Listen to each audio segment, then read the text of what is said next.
প্রয়োজনীয় ওষুধ তার মূল্য প্রায় দ্বিগুণের উপরে হয়েছে।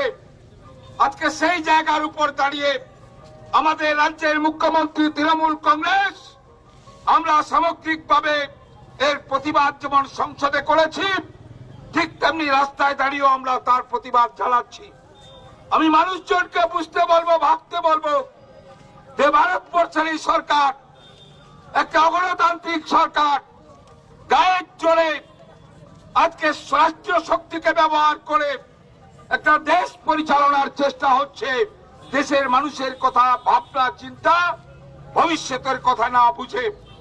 তাই আমার প্রিয় ছাত্রছাত্রী, যুবক ভাইরা যারা আজকে সমাবেত হয়েছ, আমি তোমাদেরকেও বলবো, এলাকায় এলাকায় এই ভারতীয় জনতা পার্টি এবং সিপিএম যে অবৈধ আজকে তারা চুক্তি করে যে তৃণমূল কংগ্রেসকে, বাংলাকে খাটো করতে চাইছে,